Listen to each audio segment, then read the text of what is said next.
Ladies and gentlemen, welcome to episode 2 of Let's Talk Racism. Today we are going to be talking with Matt Kedroe. Before I get to Matt, I want to say if you've not seen episode 1, please go and check that out. If you have seen episode 1, thank you so much for the support. I can't recall the last time I felt so vulnerable, not just in social media, but in my life, to put all of that out there. And you guys really received it well, and the support has been phenomenal, and I really appreciate that. If you have questions, I know some of you have texted me or direct messaged me. Please feel free to continue doing that, and let's keep that conversation going. Today with Matt, we are going to be discussing several subjects. We are going to talk about the George Floyd situation. We are going to talk about his take on Black Lives Matter. We're also going to get his perspective as a parent raising 2 kids in this day and age. Ladies and gentlemen, this is episode 2. I'm very pleased to be joined by Matt Kedroe. Matt and I have known each other for several years. Kedroe, how are you? I'm okay now that I'm out of the bathroom. So for context, when we first got on, there was some challenges with lighting, and Matt went into his bathtub, and I said, "Do you really want to do this in your bathtub?" And he says, "No," and because it was better lighting in the bathroom. So like a true soldier, I gave it a shot. It was a brilliant idea, but yeah, we're better where we are right now. We're good. Okay, fair enough. Starting off, let's look at what's been happening recently in the States. So how have you been wrapping your head around this situation with Mr. Floyd? Because I've got to tell you, I have gone through so many different emotions, as I'm sure you have, over the past. Because obviously this isn't the first instance we've seen. I think we both are on the same page that it's probably not going to be the last situation that we're going to see in our time. So when this whole thing happens, and you see this video of this police officer, the guy is cuffed. He's on the ground. There's a knee on his neck, applying force. The guy is basically screaming out, "I can't breathe! I can't breathe!" And then unfortunately, we lose him. Tell me how you've been wrapping your head around this whole situation. It's not really something you can wrap your head around. I spent the first 24 hours kind of sequestering myself, trying to just avoid this. I don't know what else to say, but even on social media, I found myself looking at or attempting to look at other stuff just to get it out of my psyche. I needed to jump on the Bears forum or whatever. And even in there, that was the conversation. There really was no escaping it. So I kind of had to just turn things off for a minute and sort of think about it. And you're right, Keith, this is not new. It's not unprecedented. These are things that I've seen in my lifetime personally in very similar veins. The result was clearly different, but I've seen very similar things, and it's not shocking or surprising or anything to that effect. What it really is disheartening, and it's sad, right? Like you use the word emotions. I actually found myself just sort of looking up into the sky and tearing up for a minute or two. And that was really day 2 when I brought myself to really grasp this thing and feel it a little bit, as opposed to ignore it. And part of the ignore it portion for me was like, I got a job, I got stuff I got to do, I've got a wife and kids, and dinner's got to be made. Got to continue with my day, got to continue with my life. But day 2, it was sort of, what? Maybe I should take a minute, What do you think it was about this situation that's garnered so much attention? And absolutely no disrespect to Mr. Floyd, I look and I think to myself, there have been countless situations that we've seen in the past. I mean, the church situation where basically this white guy went into a church and blew up the church that was filled with black people. Trayvon Martin, Freddie Gray, Like the list goes on and on and on. Was this just basically enough is enough? Was it the fact that, okay, here is this video of the police, and the fact that for the first couple of days the police weren't charged, and then it wasn't until there was like basically an uproar that, okay, well, now there's a third degree murder charge, and now, okay, now recently they changed that to a second degree charge, because I feel that these peaceful protests, this anger, this movement, if you will, I'm not saying that it's late or it should have happened sooner, but what do you think it is about this situation that is getting so much more attention than the other ones? And I wouldn't put the value of one life over another, but there has to be something that's making people pay more attention to this one. And what do you think that is? The death of George Floyd is an extremely sad occurrence on multiple levels, but the death of XYZ Black person in similar vein is equally as terrible. And I'm going to replace the word Black person now with anybody in that general case scenario would be terrible too. Mm-hmm. The thing about this one is the way that it was handled, right? Like when you look at all of the other case scenarios there, and now it comes to a point where the general public, the world at large is the audience, and we're viewing this now. Given the awesomeness of social media, among other things, we get to see this and view this, and when we look at it as a whole, we see it for what it is, and you could literally predict what was going to happen. Yep, you know what? There's going to be a special autopsy here, and they're going to say that he had cancer and he was going to die before, so it's okay. And we're also going to say stuff like, you know what I mean? Like, we'll let the cops get off. We'll let them get off. We'll give them, slap on the wrist. We'll put on paid leave, administrative leave. This administrative leave thing, I don't know about you, but like, awesome sauce, right? Like, I get to go home, get paid, basically paid vacation until something gets sorted out. I wish I had the luxury of that, when I screw up at work. When I do something stupid at the office, I wish the boss would just come over to me and say, hey, you know what, Matt? We're just going to send you home for a couple of months and pay you. Really? Yeah. You know what I mean? Like, thanks. And it's an interesting point you make in regards to the pre-existing condition, because Abraham Lincoln had a pre-existing condition, but I'm pretty sure it's the bullet through the head that did him in. Yeah, he was going to die, but not because of the bullet. Yeah. Not that second. I think he would have finished his sentence. He would have been just fine. You know what I mean? Like, this is what I'm talking about. I'm talking about, just the predictability of it, right? You can literally run it. Here's the playbook. That's how it's done. And okay, it's following the regular playbook. And as people watched it, they stopped and they're like, wow, look at the optics here. This guy literally held a guy to his death in front of a bunch of people. There's witnesses and an audience to this, including his counterparts, and nobody cared, right? They just let him die. I was very happy. Oh, sorry, go ahead. I was just going to say, and if they're going to let him die like that, anyways, go ahead, Keith. Sorry. No, I was going to say I was very happy to see the other officers charged, because I got to tell you, and you and I have been around long enough to know, I feel that this is very much like the Rodney King of our times, in the sense of, obviously Rodney King was beaten and wasn't killed, but a very similar thing. I mean, this guy was completely helpless. And as much as people are going on about the riots and the protests, God help the United States if those officers are found not guilty. Because I think what's happening right now will look like a kindergarten retreat compared to what will happen in the United States if those officers are found not guilty. And I'm taking that specifically from what happened in the Rodney King situation, because you can draw a lot of parallels between the Rodney King situation and what's happening now.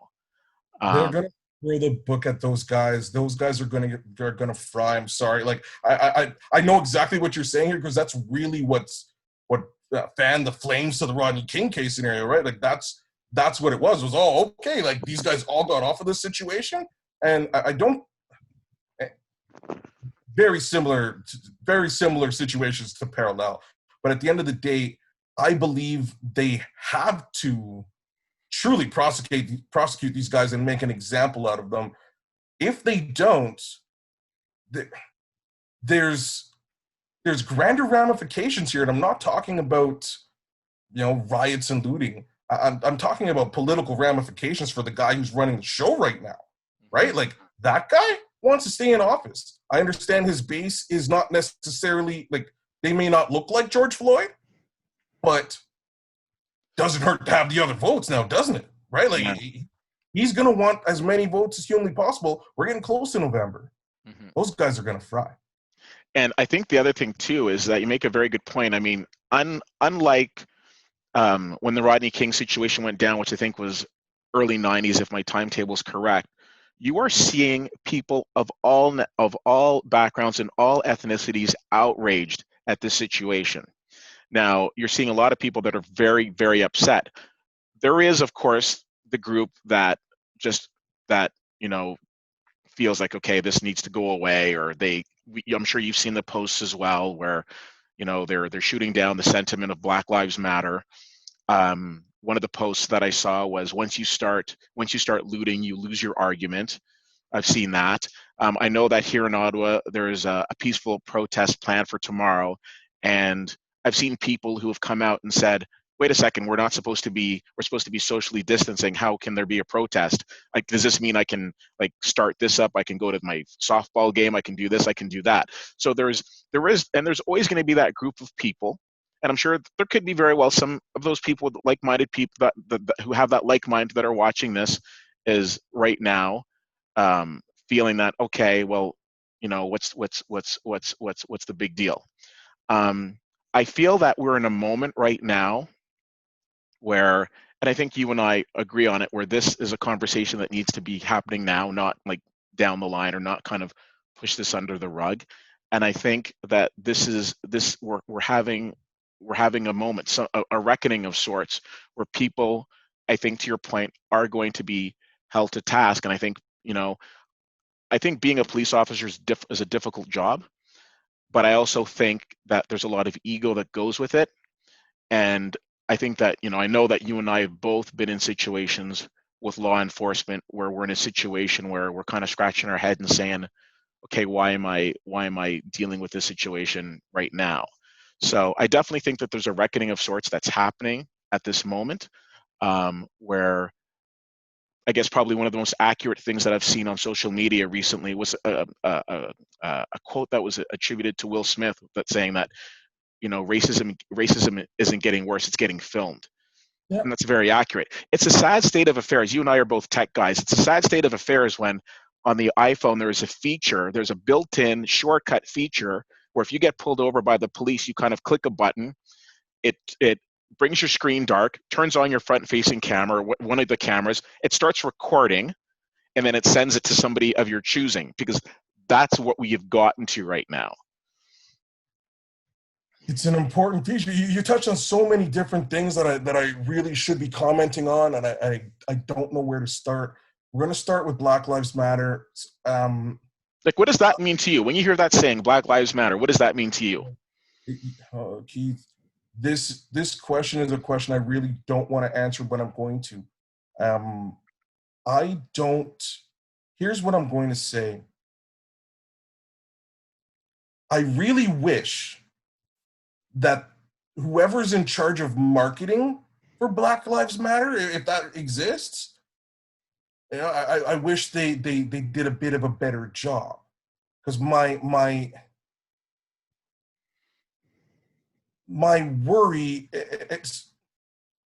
my worry is that when I like, I have friends of many ethnicities, as do you, especially in this melting pot here in Canada. Canada is built out of, built on our backs, as well as built on the backs of the Native American man, and the Asian American man came here to do what he needed to do to proliferate.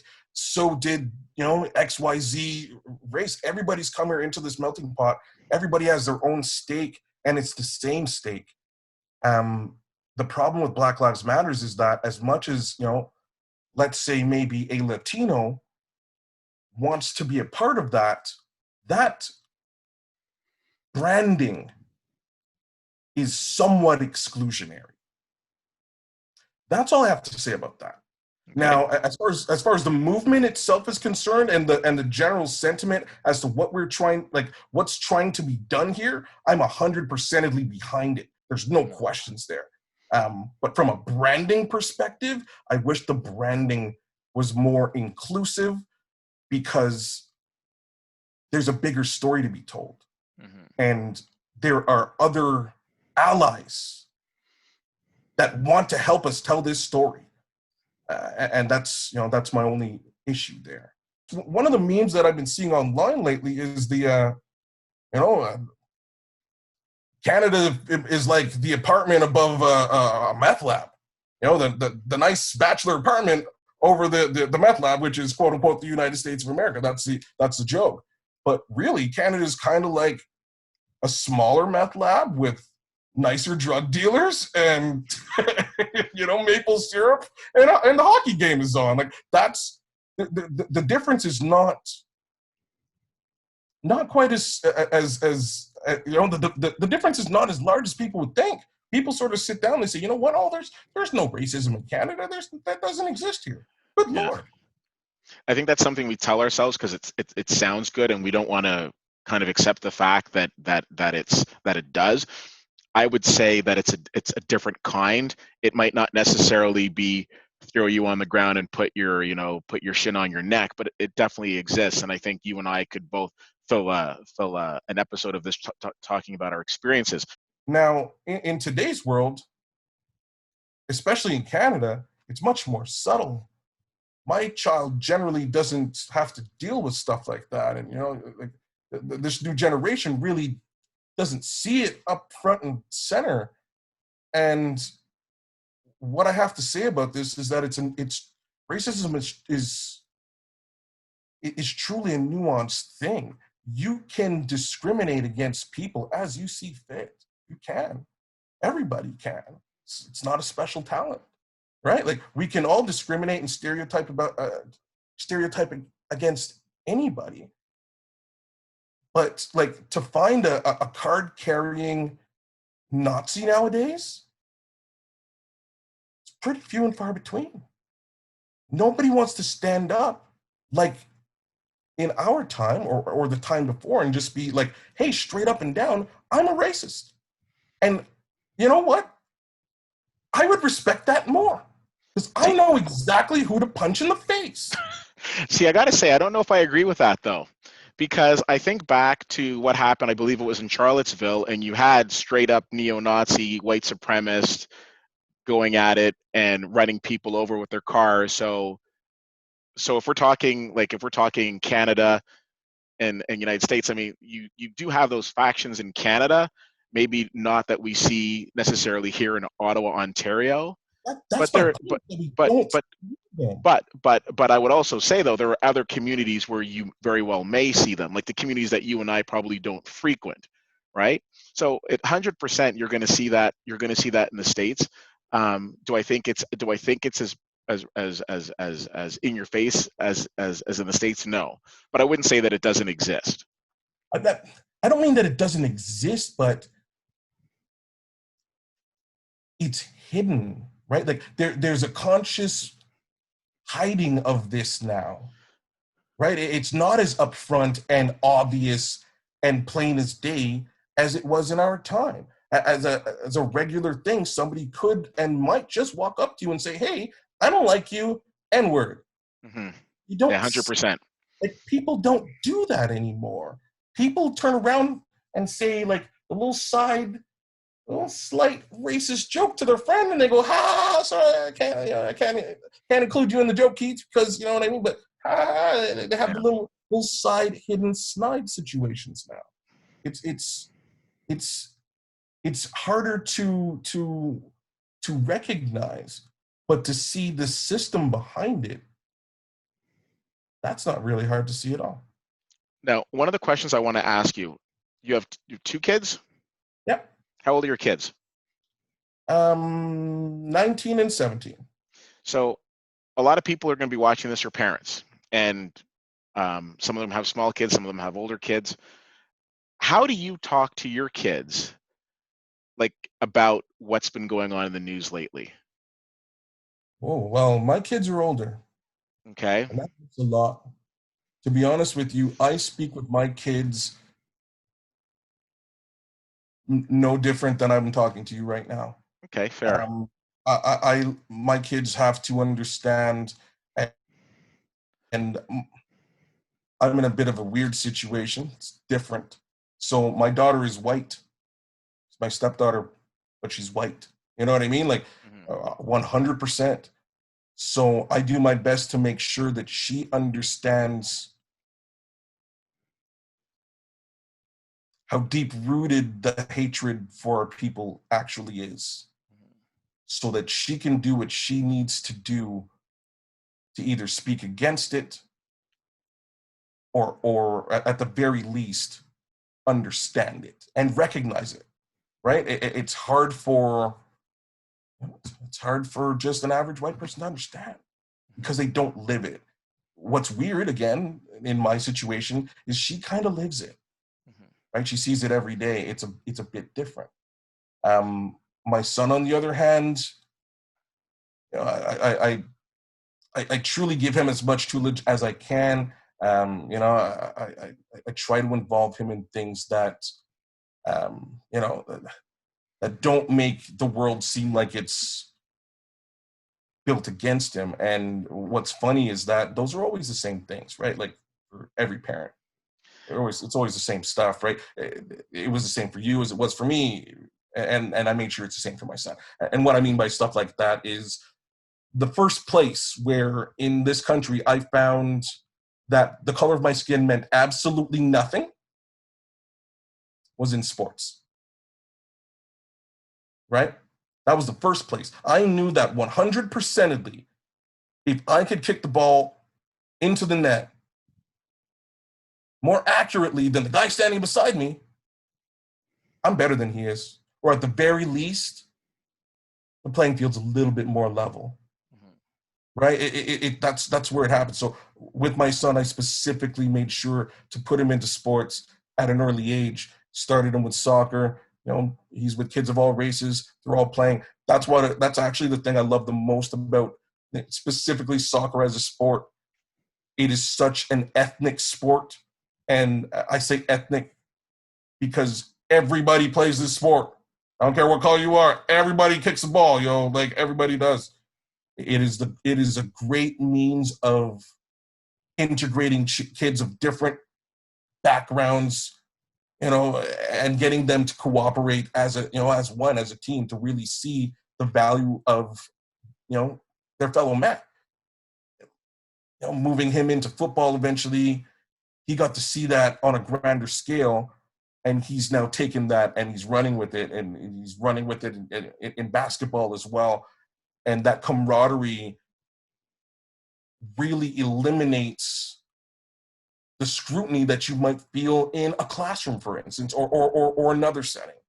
That setting is the common goal of that setting is so important that race doesn't matter. We want to win, we want to achieve, we want to excel, we want to improve our ability within this construct, within this sport, right? It's That's probably the best way for me to have started him towards a situation where he can recognize racism for what it is, and it's people who are you know, not aimed towards the same common goal as you are. It's literally that simple. In this analogy, the goal is, again, the sport, winning football or winning, basketball or soccer. But the common goal for all of us is not just to get along, but to do good for mankind, right? Like to do good things. If that's not your goal, it's not common. We have different goals. It's a very That interesting. It's a Go very ahead. interesting point that you make, because I find that, I mean, I don't think I'm not breaking news here. Racism is taught. Okay. there are so many wonderful memes and pictures and videos you see of young children of all ethnicities playing around and hanging out and loving being in each other's company. One of my favorite ones was one that I saw before all this happened. It was little black boy, little white boy, and they both had their heads cut really short, and they were both wearing like the same clothes, and they were shocked that the teacher could tell them apart because in their mind they were twins. Exactly. Mm-hmm. And I thought that was wonderful. I think two of the places where I think racism is introduced is in family situations, like at that dinner table when you might have like some big gathering or maybe even a little gathering, and you know somebody at the table slips in that N word or slips in that some sort of derogatory term, and then the little kid picks it up. Okay, so that's one. The second one is one that you kind of touched on, which is our educational system, which is that we are fed this lie that like Columbus came in and he discovered this, and that whole mentality, but there isn't really a lot of focus on the fact that the Aboriginals, or our indigenous community, were really the ones that were here first, and we don't really focus on that. We don't. That's not something that we really talk about. That's not something that we touch on. And I'm always challenged with when I hear people say, "Oh, they need to go back to where they're from," because the one group you never hear that from is the indigenous community. And I mean, we see it come up from time to time, whether it's our prime minister wants to help Syrian refugees, or whether it's a family from Somalia in a grocery store, and whatever the situation is, you hear that verbiage. But the one group that you never ever hear it from is our indigenous community. And to your point, racism isn't like exclusive to white people. They don't hold like the trademark on that. There's other groups, there's other groups that might feel racist towards other groups, and that's a thing. But it's just so interesting to me where I go to a lot of different events, and as I know you do, and a lot of times you'll hear we're very happy to be on this land, and they'll say out the name of the tribal land, which belongs to whatever indigenous community area that you're in. And this is a group, to your point, that a lot of their land was basically taken from them, stolen from them. What? You know. This entire slab is their stuff. Like, this is where they were. Everything I'm sitting on their land right now, and this goes clean to Mexico. Like, there's no two ways about this. So the way to look at it really is, it's called the Conquerors Perspective. Okay, so that's what it's called. So the conqueror basically gets to dictate what history is. They get to tell the story. The guy who wins the fight, the guy who loses the fight, unfortunately, doesn't get. He's like, oh, I got my ass kicked. He doesn't really get to tell the story. The conqueror's like, yeah, I kicked his ass, and he's like, here's how it goes.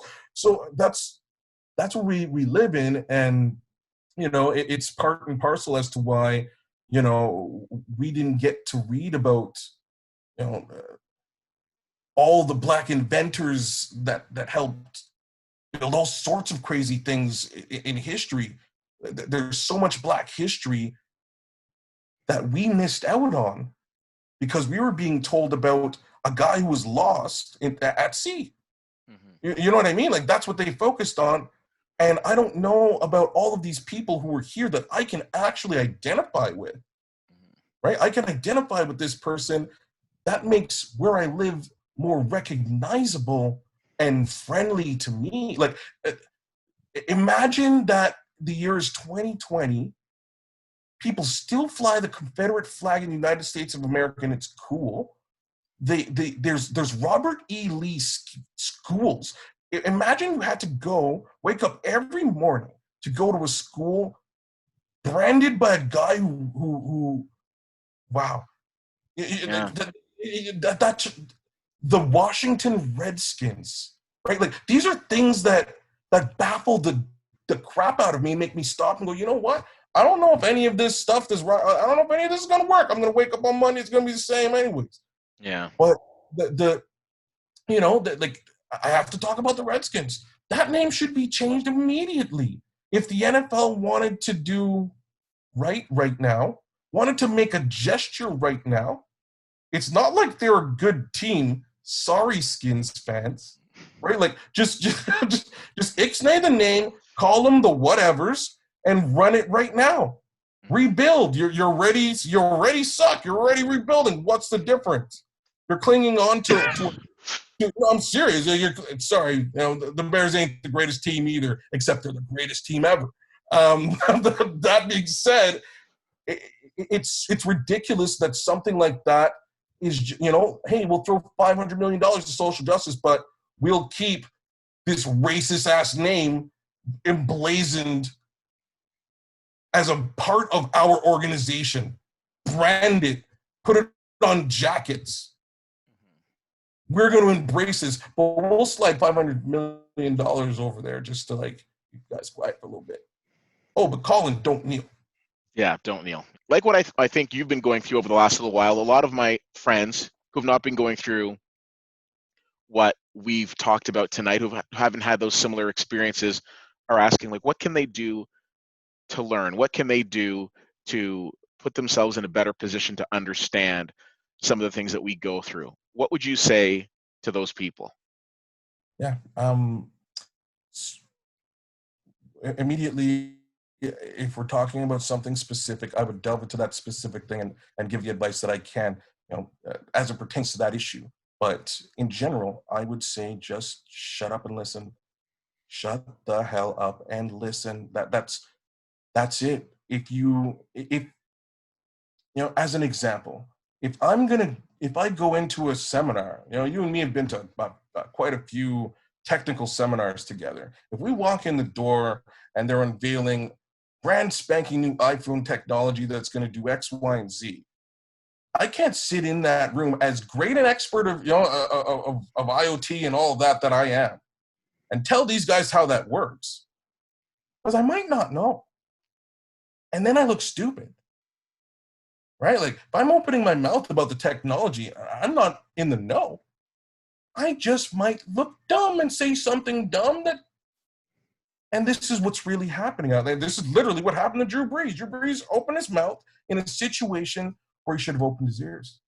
He should have been listening to what's going on in the world, understanding what's going on in the world, taking it in. And before making like a public statement about it, really, Drew, you probably should have called Michael Thomas. Right? Like, you probably should have cross-referenced yourself, right? Like, hey, Mike, here's how I see the situation. Am I completely off base? Right? Like, hey, yeah, you're completely off base, dude. Don't go public and say stuff like that, because here's how it is. And Mike might have straightened him out, but it's really a situation where he should have got more information, more details. What I've received has been it's been from white parents who have black children. This has been very interesting. White parents who are afraid and sit back and say, what how do I manage this? I'm so far removed from this. Mm-hmm. I didn't really realize that I would have to manage the way the world views my child and treats my child because of that view. How do I step through that? And I don't know what to tell them. Like, I've told them multiple things, and none of them are good. At the end of the day, like, what I've really told them is just I've just shared my experiences with them. That's all I can do, much like we're doing here today. Mm-hmm. And I've sat down and said, hey, you know what? In that situation, I did X, Y, and Z.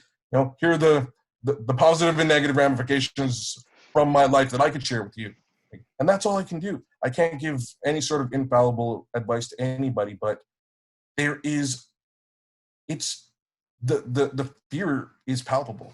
And I'm not just talking about from those Um, I'm not just talking about from those white ladies. I'm talking about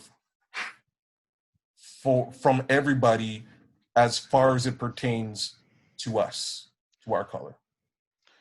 The reality here is racism is just fear. That's what you have to boil it down to. It is fear of that which is different. Mhm. That's all it is.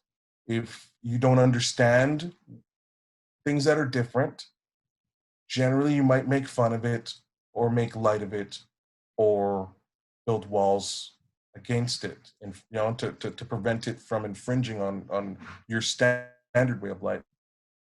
um it's that inherent fear that we have to address, that we have to deal with. Well, I want to continue to have conversations like these with many people, and I appreciate you taking the time to be a guinea pig of sorts and be my first conversation tonight. And I have no doubt that we'll be talking again in the future. And I thank you so much for the time tonight. Keith, you're very welcome.